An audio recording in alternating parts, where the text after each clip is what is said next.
Greetings, Vault Hunters all across the 6 galaxies. Welcome to the Bordercast. We're live once again at our usual time, 2 p.m. Eastern, 11 a.m. Pacific. I'm Mitsu. And I'm Tessishka, coming to you every week to break down all things Borderlands. Yarr! Avast ye mateys! Borderlands has an awesome promotional crossover with Sea of Thieves.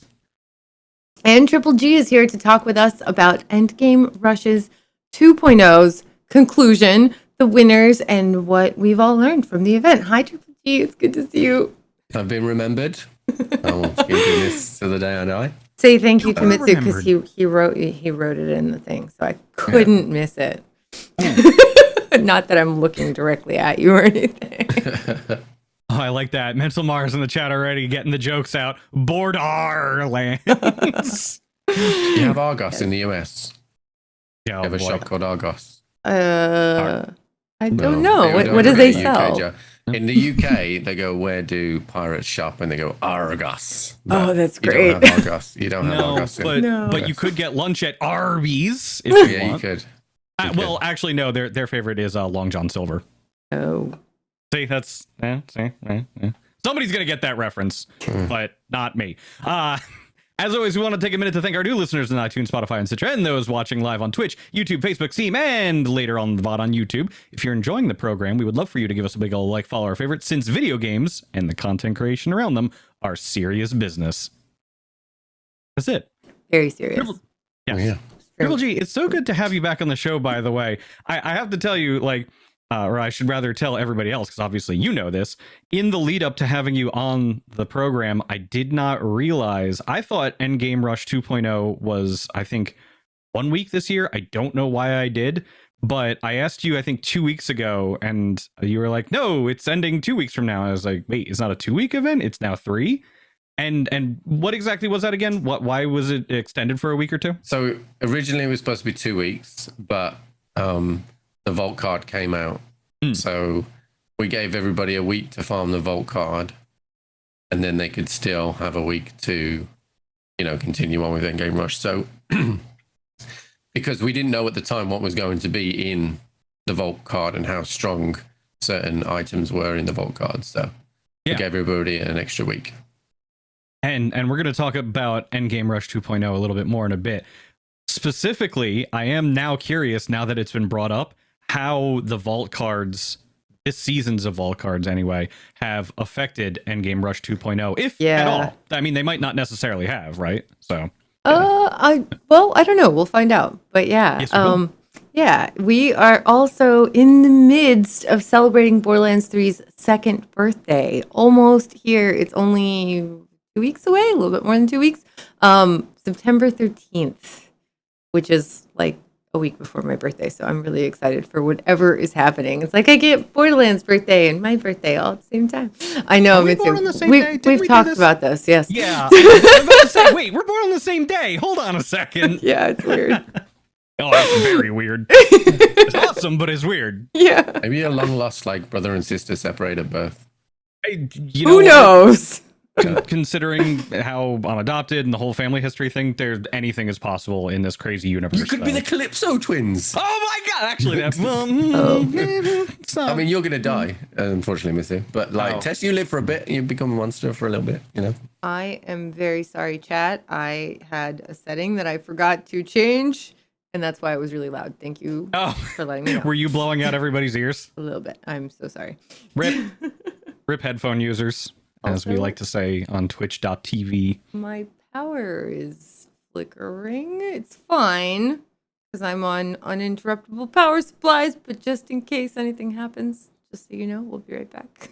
Hopefully is everything behind you also on that uninterruptible power supply, or are you just going to be sitting there in darkness and we're just going to be oh, it's ye oldie times?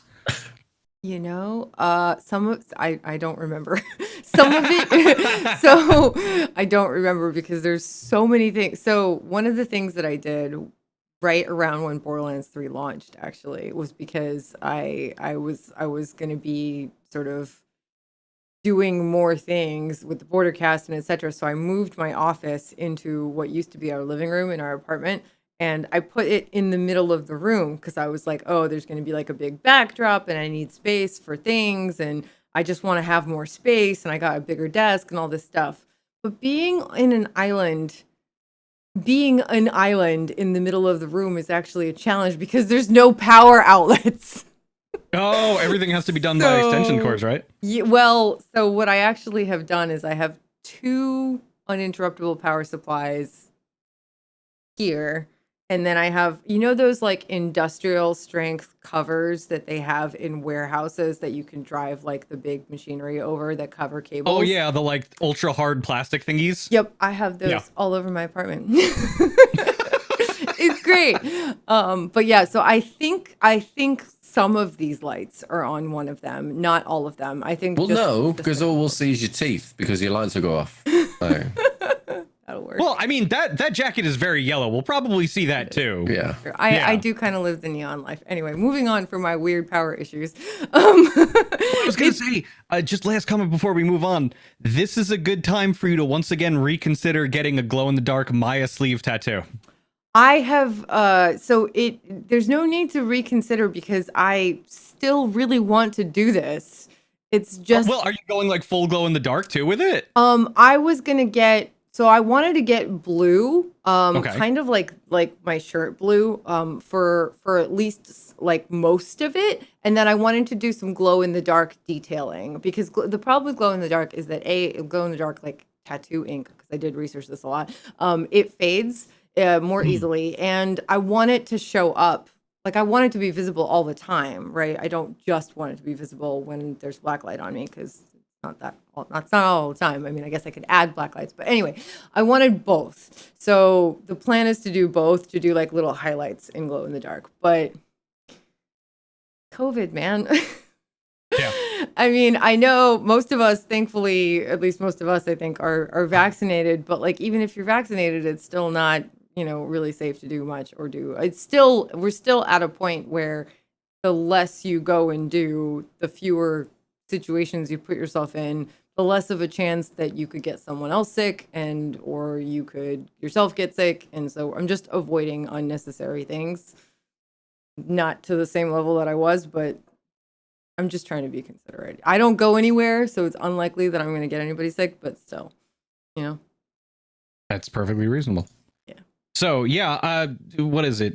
Circling back around to birthdays. September 13th, Triple G, what do you think could possibly happen on the 2nd anniversary of Borderlands 3? So there's a lot of theories going on. Okay. And a lot of grand ideas. I'm just gonna I'm gonna chill. I'm gonna low bar it and say we'll get a weapon skin and just leave it there. All right. Because anything above that is gonna be great. But I've seen COV takedowns. I've seen all this kind of grand designs. I'm like, you're setting yourself up for a fall if it's not that. So I'm just going to go just simply with a weapon skin.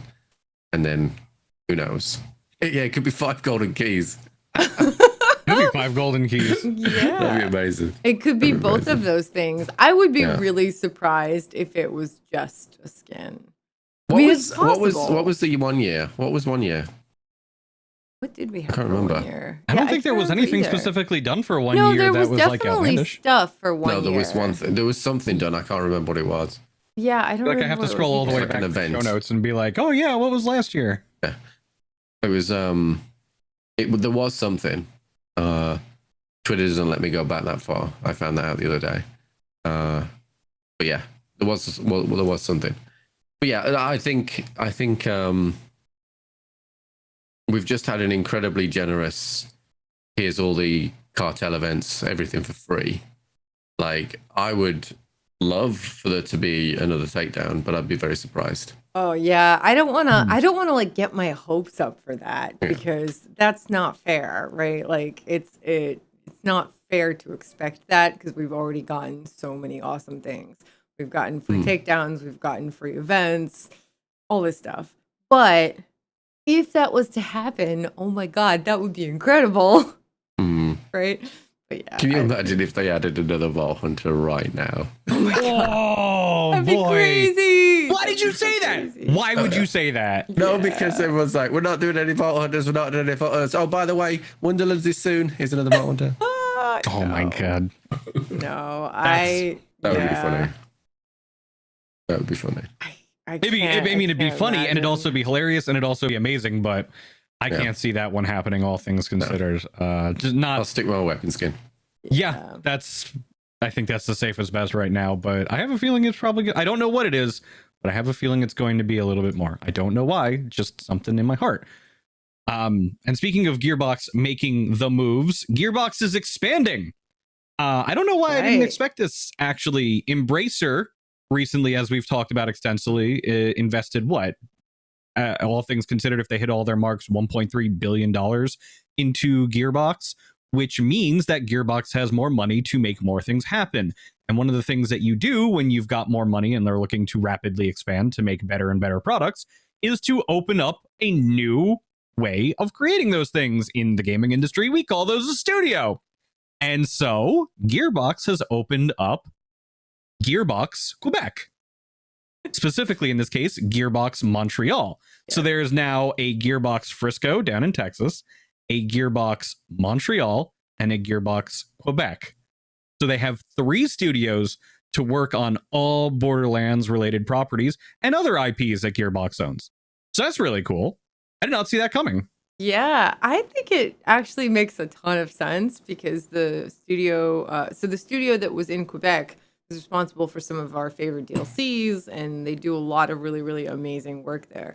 And I mean, all of the studios that exist, and I'm sure will ever exist, are full of incredible people at Gearbox. So they're all going to do great stuff. But it's just really cool that they're expanding. Like, it's cool to see that this is the direction they're going in, and I'm excited for what the new section of the studio is going to be putting out. DLC 4 was Quebec, wasn't it? If I'm not mistaken. Yes.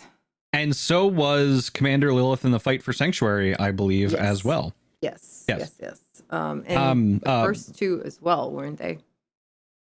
First 2 DLCs? Yeah.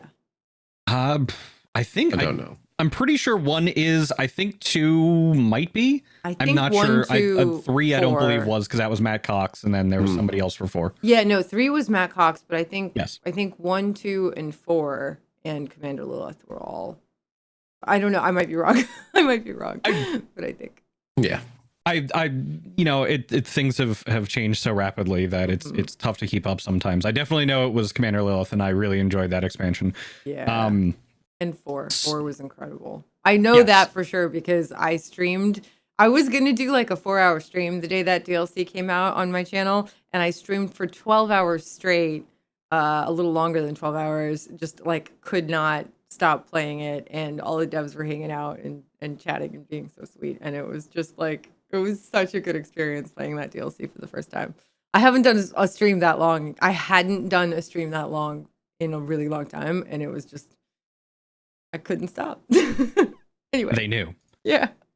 It's so good to see that Gearbox is expanding. I'm hoping that all of these different studios can come together and work synergistically to make a wonderful Borderlands 4 if when. And I say if when all the time because it hasn't formally been announced, but like everywhere I look, I've seen Randy talking about it. I've seen other people hinting at it. It's like an open secret that it's going to happen. It's just a matter of waiting for them to actually be ready to present something to the public. Which, it's a secret to everyone, I guess, is what the saying would be in this case. Let's see, what else do we have? Oh, I'm excited for this one. Join up with some of the dirtiest scallywags and scoundrels on the high seas for some awesome Borderlands themed loot in Sea of Thieves. I do believe, Tess, we have a video for the people. We don't have it ready yet. I'm so sorry. Oh, give me one then second. I will continue talking until we have it ready. So I don't know how many out there in TV land know about a specific game made by Rare, a company that you might know making GoldenEye, Perfect Dark, Battletoads, and many, many other really, really cool games, probably from your childhood if you're about as old as I am, which then gave away my age. But they made a game a few years ago called Sea of Thieves, wherein there really isn't an objective other than to be a pirate on the high seas, find treasure, and unlock cosmetic loot. And in this particular instance of the game, they have included sales and a couple other things that we will bring up a video in a couple seconds for, wherein it's all got Vault Hunter themed stuff and vault symbols all over the sales. I actually did not see this crossover coming. I'm beginning to wonder if it's indicative of Gearbox working closer hand in hand with Xbox on certain things, which would be really cool. I'm going to assume that's it. 1 second. I'm sorry. I heard it, and then I looked to see if it was on stream, and I couldn't see it, and then I was like, Why? Wait, did you hear it? Yeah, we all I heard it. They heard it too. Hands up if you heard it. Very strange is going on. Yay! With all of my technology, and I don't understand. It's that new why. laptop. But technology, why? Oh God! This morning, I was actually telling Triple G this at the start of today's sort of call before we were officially live. That I got a new laptop because I wanted to be able to edit on the couch and like do some other things. And you know how when you buy new technology, the old technology rebels against you. So usually the first thing I do on a Thursday when I wake up is I get everything. I make sure that everything is ready. Like some stuff is usually ready before, but if anything isn't ready, I just make sure that everything is literally like completely set to go for Bordercast at like 7 a.m. on Thursday. Then I go run and do whatever and come back and get myself ready and go live, right? So when I tried to do that this morning, a capture card wasn't working, my internet was having issues, some other stuff was broken, and it took me a few hours to get it all back to working order. Everything was fine. And now we have... I don't understand. Murphy is kind of a jerk for his laws. So if it's not working now, I'll tell you what, let's circle around and do it either next week or in the near future and show the people. But I will say that if you are interested in learning more about it and you have Sea of Thieves, by all means, of course, go to borderlands.com and see the news articles about it, as well as, of course, Borderlands' official Twitter account, and you'll be able to see specifically how you can unlock those awesome sales and other goodies in Sea of Thieves. Oh, now, I know why. You could do it. You could do it in like I don't know, mimes. Like there's a boat. No, I can There's a definitely show sail. you guys the video. I understand. here's a what vault symbol. happened. Just Yeah, on my hand. like this. so this here we go. That's it. We're good. Okay, I was, just I need was- 1 second. I'm sorry. I was listening to what is it? Our good friend Greg Miller was hosting a podcast recently, and I think one of his coworkers, Blessing suggested that if we're going to get Borderlands themed sales and other gear in Sea of Thieves, there should be a gun that you can get in Borderlands 3 that looks like a pirate ship and it just shoots pirates. Yeah, I'm on board. I think that's fair. I think that's a fair trade. Doesn't even have to be good. You just have to like put it out there and make it work. You could what's the SMG early in the game that uses your cash? Is it proprietary lending, something like that? It's an SMG. You get that to shoot little pirate coins. Professor Broman obsessed over it. He thought it was the greatest thing ever because it actually shot your money, and that was the ammo for the gun. I know what you're talking about. Yeah, I think it's the proprietary lending. Yeah. That gun is so good. It's not, but it's just hilarious how it works. So we're still filling, Tess, so we're doing well. I love you guys. I'm just very confused. I'm sorry. I thought I knew what it was, and then Well, chat has requested that I press my Noel button, so we'll do that. Noel! go for it. Go for Anything it. goes wrong, you press the Noel button. She hears it. I don't Is she now summoned? Can she now Yeah, help it's like us the with- Batman sign. She'll be here soon. Oh yeah, no, yeah, the bat symbol. It just appears yeah. in the sky, God, and I then love yeah, Noelle. you know what it is? It's a big Vault Hunter logo that just appears in the sky, and Noelle just goes, God, not this again. She'll be here soon. I miss her so much. I miss everybody so much. I hope everybody down in Texas is doing very well, and everybody up in Quebec and soon Montreal is also doing very well too. Okay, we're gonna try this again. Okay. Let's see if you guys can hear it now. That's the wrong input device.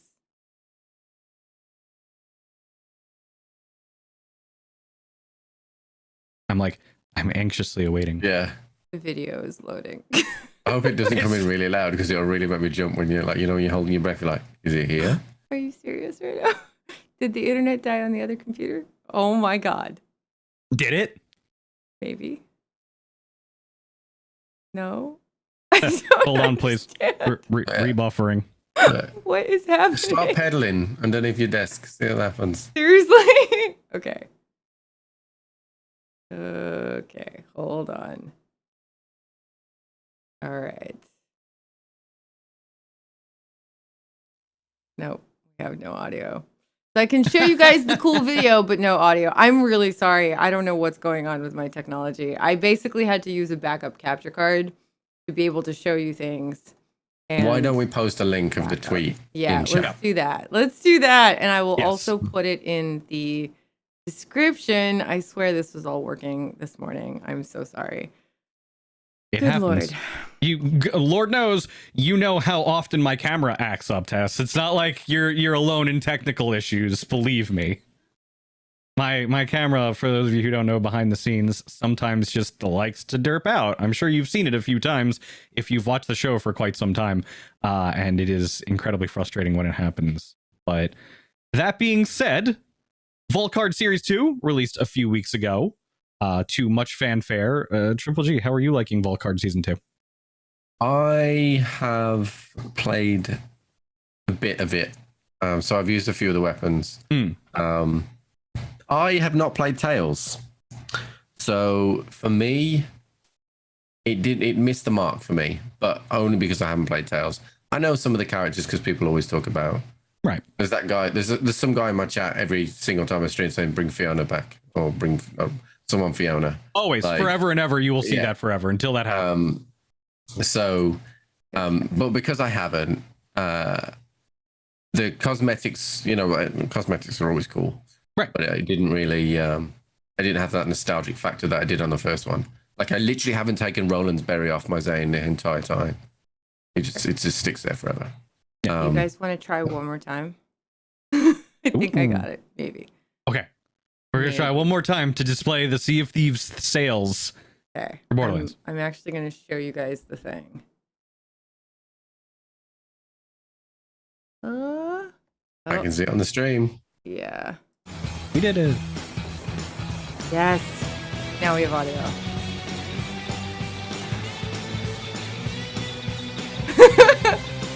There we go. I have beaten my technology into submission. Although it's not displaying correctly. This is fine. I mean, I saw the ship. We saw a Volt symbol. That's a success. Yes. Yeah. Good Lord. Everything is borked, and I'm so sorry. Well, that's okay. These things happen. So, okay. So you mentioned that the nostalgia factor just doesn't appeal to you, right? But let's attack it from the other angle. So now that you've seen some of the stuff from Tales of the Borderlands, does this motivate you anymore to actually go play Tales from the Borderlands? The problem isn't Tales of the Borderlands. The problem is the game genre itself. Okay. So I didn't really just enjoy sitting there waiting to press a button. Like it, and I haven't even attempted to play Tales, but I played another title that was the same genre. And it just wasn't for me. I just like to shoot things. Like this. I just like to just run around and shoot things. So I will admit, appreciate it from afar. I will admit that, like, when I originally started streaming, and this isn't to be like, well, I am old and I've been streaming for a long time, but I think this has nothing to do with like how long I've been streaming. It's more just you have to be a certain kind of gamer and a certain kind of streamer, I think, to be able to stream games like that. And I used to be very like I needed action to be going on in the game so that I could just move through stuff and like talk to people and have action going on.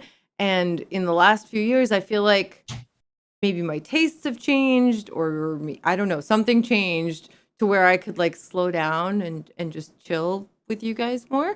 I don't know why that is, but I definitely get what you mean, where sometimes it's just like more enjoyable to just watch someone else play it. There's definitely games out there that are like that. But the story of Tales is so I'm a good. skip cutscene kind of guy. Like, I'm not interested in story at all. You know, I'll the first time I played Borderlands 3, I watched all the cutscenes. Actually, that's not true. I let all the cutscenes run. But you weren't. I was going to say, Borderlands 3 on release must have been really rough for you then. Yeah, I don't There's only like a couple of games ever that have just grabbed my attention enough for me to actually watch the cutscenes like intently. But like it's just not for me. Like story doesn't. I don't play Borderlands. I play Borderlands to shoot things. So yeah, that's my answer. I'm sticking with it.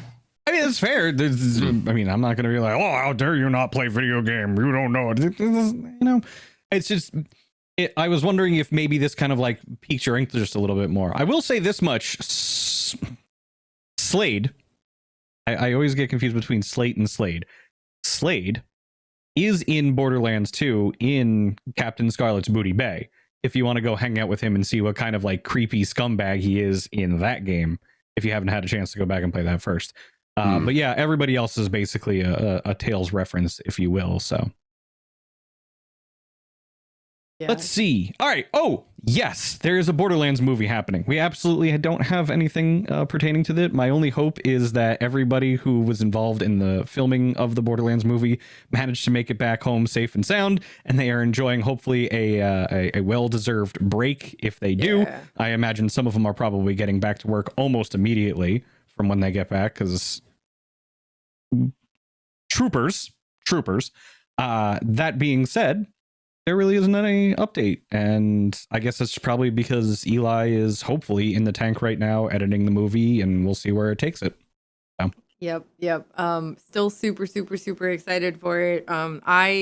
So even before there were very many announcements, basically as soon as it was announced that she was going to be Tiny Tina, I followed Ariana Greenblatt on Twitter, right? And so now I just kind of like stay up to date with her, I guess, and it's really nice.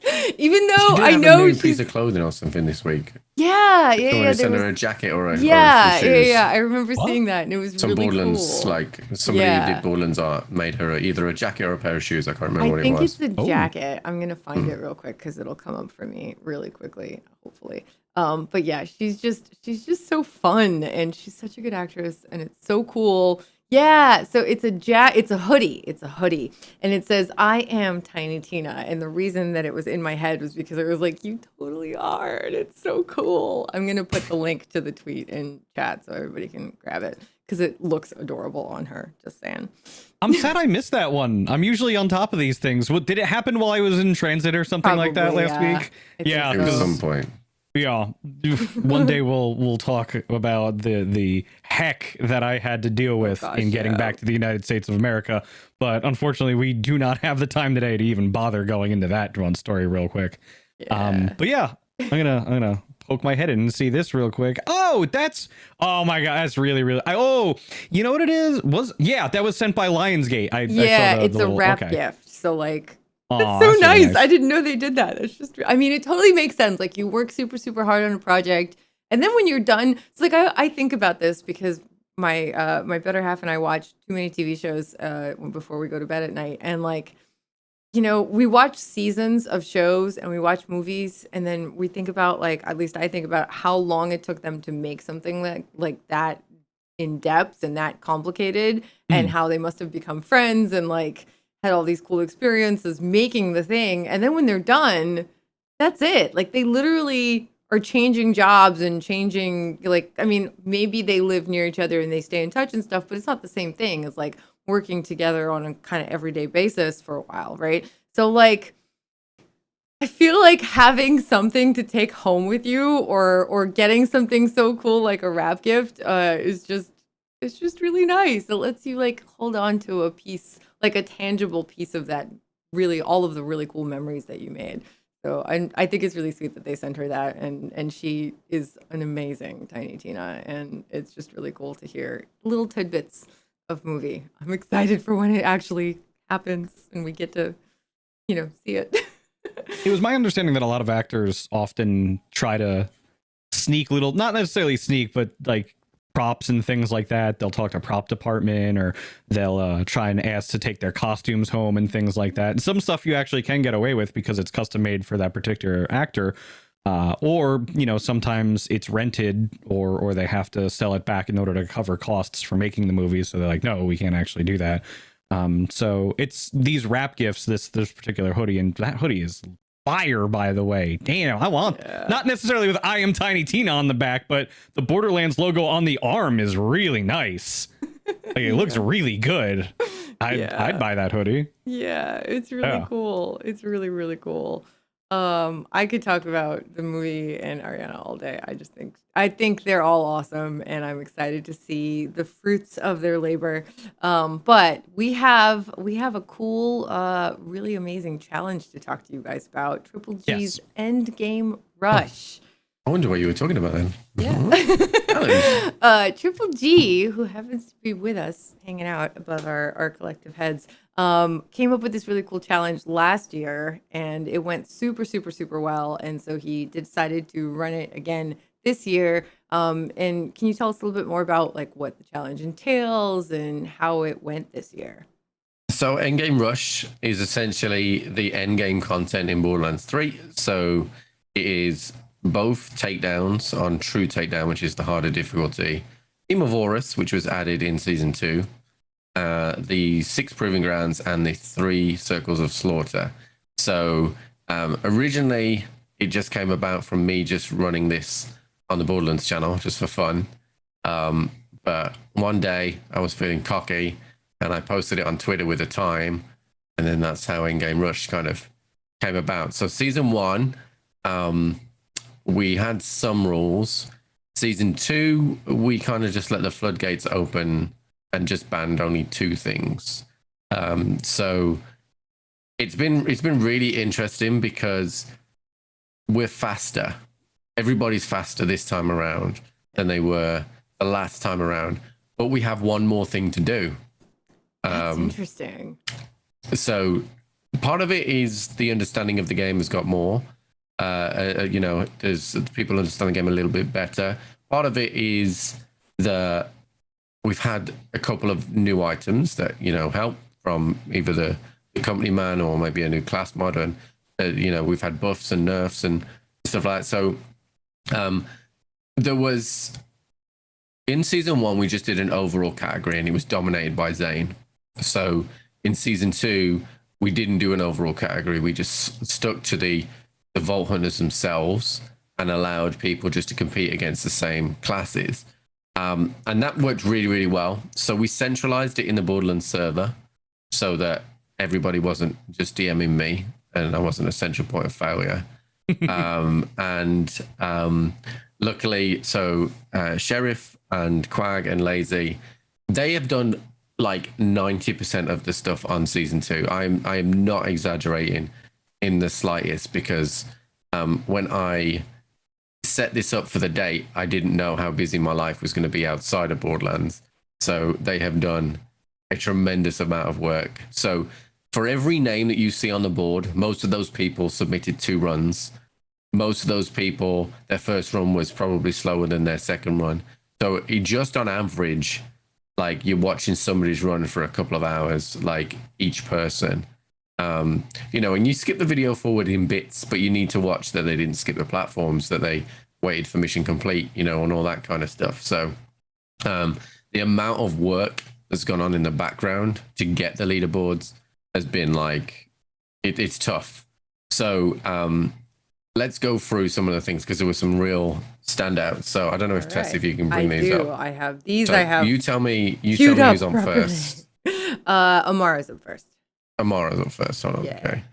So, so the really interesting thing, obviously, Lazy won with an hour and 28, which is nuts, because that was Mara was the slowest by a mile in Season 1, and the Hellzerker Amara build is Lazy's build. Originally, he was top with just Hell, and that's because he didn't use a class mod.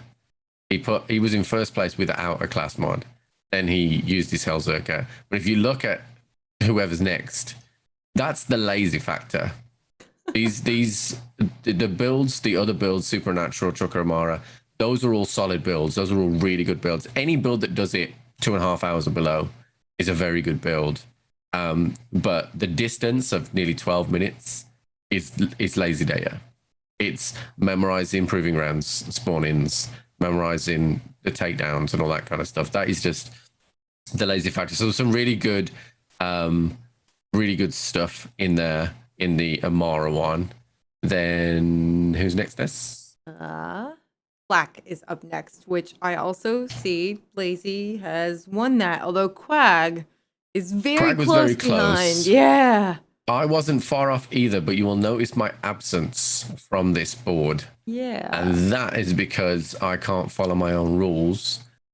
So I did my run on my partnerversary stream. Ooh. And we, at the time I finished my endgame rush run, we unlocked pieing me in the face. So I got pied in the face and didn't show my gear. So I was disqualified. Yeah. Valid. So it was like 1 hour 30 something. So I would have been in like third-ish place, I think. But some really interesting stuff. So Rackstab came back.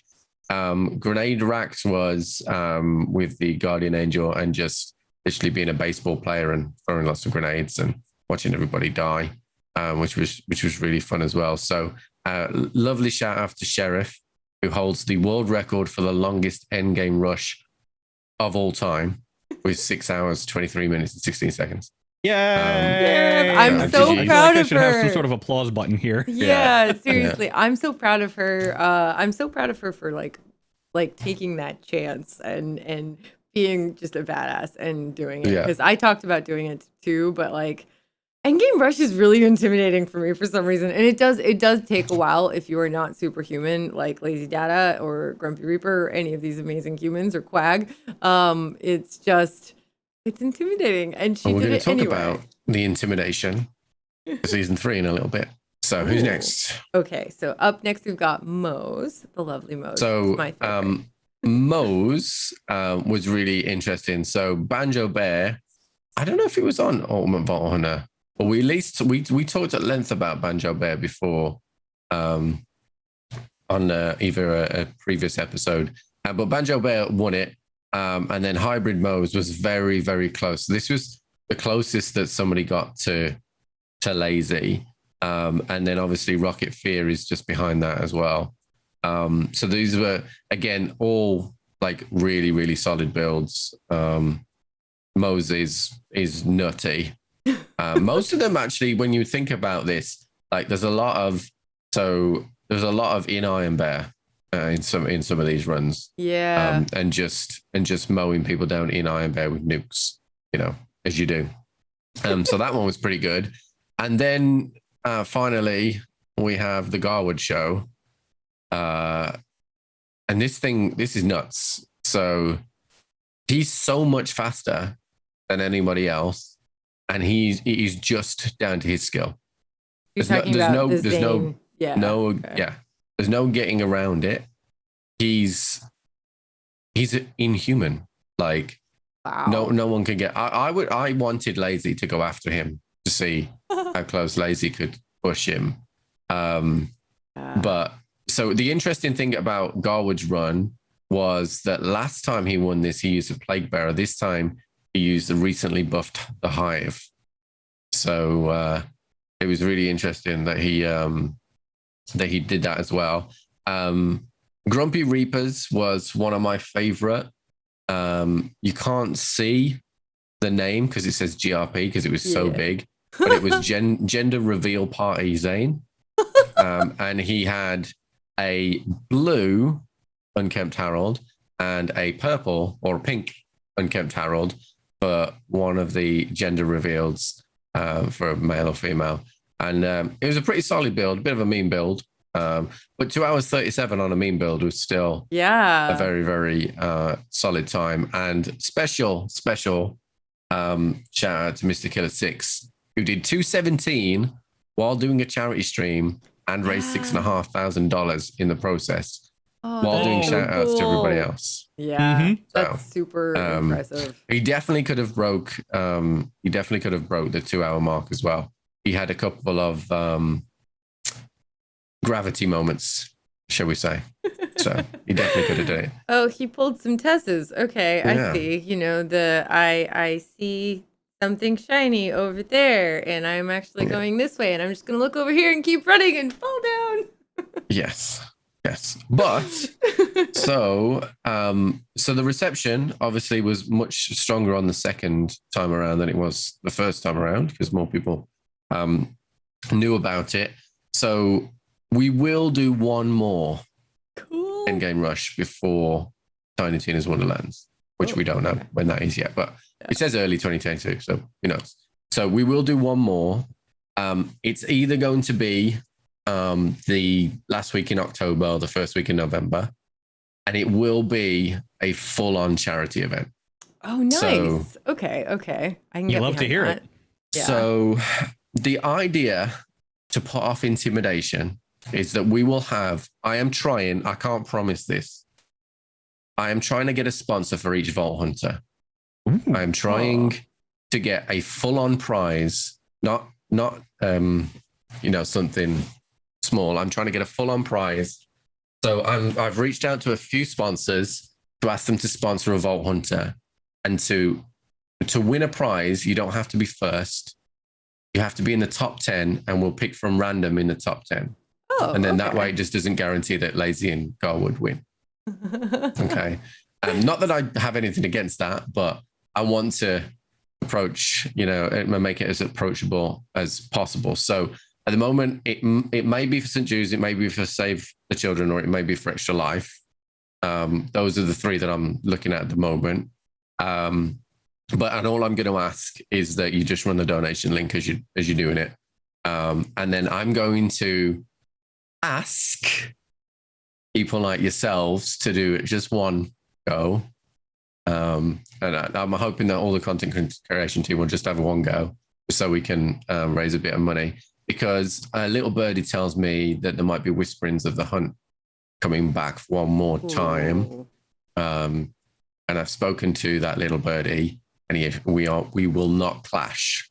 So Endgame Rush will be November, and then the hunt will be TBC. Okay. Question. Could I do it in multiple sessions? Because that's really my problem. No, but if you're doing it for charity, I will allow it. Okay. But you can't win a prize. That's okay. I don't care about that. Yeah. I just want to, Yeah.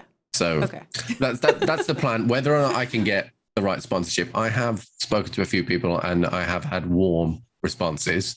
So, and I'm hoping it'll be, good prizes, like stuff that you'd want to win. That's really cool. That's really, really cool. Well, I'm excited to hear all about the prizes. I don't need one for myself. I just want to help promote it and for charity always, anytime. That's super, super, super cool that you guys are doing that. And huge thank you to Sheriff Pyrek and Lazy and Quag and Triple himself and everybody that worked on this event, because my goodness, so many submissions and so many hours of video and so much work went into this. And it's a really, really awesome community event. Like, it's obviously so many people are into it. So thank you so, so much for working so hard on it. It's crazy and awesome and really appreciated. Yeah, well done, Lazy and Quag and Sheriff. I don't do praise. Well done, Triple. You're awesome. No. And Pyrek too, who's hanging out. Accept the praise. You did an amazing job. Everybody involved with this did a great job. And to hear that it is now leading towards the potential to be a more fleshed out event that will benefit a charity is a really big deal. Like, that's a huge step. That's how the hunt started too, because you mentioned the hunt before, right? So like, these are all good signs, and who knows where it could go. 2K and Gearbox might want to get involved a little bit more too, and figure out something, how they can help, just like they did for the hunt these past couple of years. And it all leads to great things, and it's always good to see communities getting involved and helping those in need. And that's I have spoken to, and hopefully she'll get back to me soon. That's so cool. And who knows, maybe there'll be an Endgame Rush in Wonderland someday. We don't know enough about anything to plan yet, but that would be cool. That would be cool too. We'll see. Indeed. We've got a ton of questions for you, but I know we are very pressed for time. So clearly we're going to have you back on the show, because there's so many more things that I We can do wanted to quick ask fire about. round. Yeah, I'll give you an answer to all your questions in 3 words. Okay, let's see if we can do this. Okay, so we already covered the winners in each category. I assume Lazy winning almost all of them and Garwood winning the other one didn't really come as a particular surprise to you, all things considered, because they're absolutely incredible at this game, and those names come up quite often when it comes to community-led events. So, how did this year's endgame differ from last year's in terms of build and speed? 3 words is going to be difficult. See, they're hard questions. Yeah. This, we can't have you back. That's why. Much faster this time. Okay. Cool. Much faster okay. this time. Okay. All right, we got 4. I'll take that. Okay. What were some of the builds that you were impressed by while watching people compete? Hey? Non-gun builds. Non-gun Wait, what? builds. Non-good builds. Yeah. There's plenty of them. Non-gun builds. Yeah. Nova builds, Nova spamming. Nice. Rackstab Cool. doesn't use guns. Fair enough. What were some of the things that you most consistently saw between all of the competitors in terms of talent tree distribution, weapons, shields, grenades, and artifacts?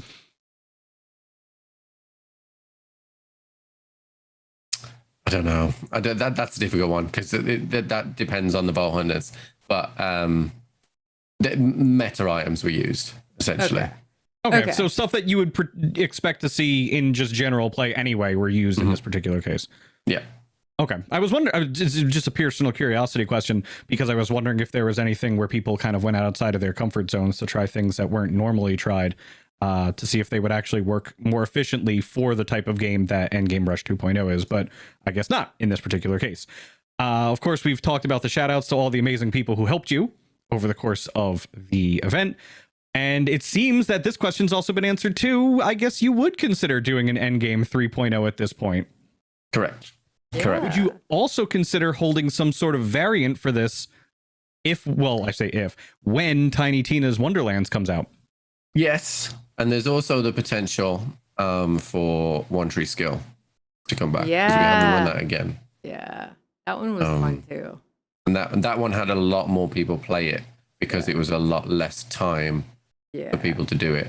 And the winning run on that one was like 4 minutes 30 on Malawan takedown. So it was really fast. Yeah. Tell me about it. So yeah, I think that's all we can really cover for right now.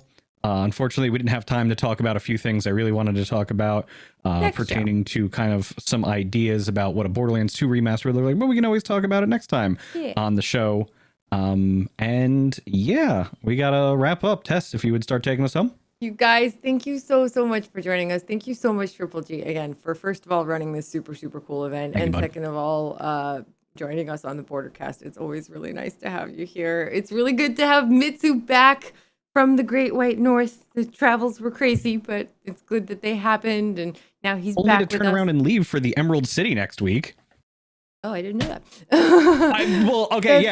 That's right. Yes, I'm leaving for PAX. I'm keeping my fingers crossed. We're not sure if there's going to be any information pertaining to Borderlands 3 and or Tiny Tina's Wonderlands that will be released at PAX this particular year. It is a COVID year and everything is kind of upside down, but I am hopeful, so I'm attending the convention with fingers crossed that we'll get something, and if we don't, that's okay. It's a completely understandable whole year, so we'll move on to the next one. Hope that it gets better soon. Yep. So we'll see Mitsu again soon. And thank you again. Thank you to everybody watching. You guys are so awesome. Thank you to Pyrek and Lazy and Quag and Grumpy Reaper and everybody in the Discord that helped and that has been helping. You guys are so awesome. If you were curious to check out the Borderlands Discord, it's discord.gg/Borderlands, or you could just search Borderlands. You should definitely make sure to go find Triple G on all of his various channels. Triple, where can they find you on the internet? I'm getting better at this, right? So it's Triple G everywhere apart from Twitter, which is @Xena1. Very nice. And Mitsu, what about you? Where can they find you on the internet? Oh boy, twitter.com/Mitsu Show, MITSUSHOW, where I've been tweeting incessantly lately about all the cool things that happened with Gamescom opening night live. That was a really cool event to see. And our friends at 2K recently announced that they have a new game coming along the way that's Marvel themed in terms of its IP. I was keeping my fingers crossed that there'd be something involving Tiny Tina's Wonderlands, but unfortunately that did not materialize. So we're hoping that we get to hear more information about that very, very soon. Yeah, hopefully more news on that. I'm excited for the announcements from 2K for sure. Those sound cool. But yeah, hopefully more Wonderlands news is in our future. If you want to find me, I am at Tessachka, Tessa CHKA on Twitch, Tess Games on Twitter and Instagram. And you guys, thank you so much for joining us. If you're watching on YouTube or Facebook or Twitch or Steam, if you are listening on Spotify, SoundCloud, iTunes, TuneIn, YouTube Music, or Stitcher, we're here live every Thursday at 2 p.m. Eastern, 11 a.m. Pacific on the official Borderlands channel. You guys are amazing. Thank you so much for hanging out. Indeed. So, on behalf of Tess, myself, and the entire content creation team, thank you so much for joining us as you do every single week. Now go forth, make some mayhem.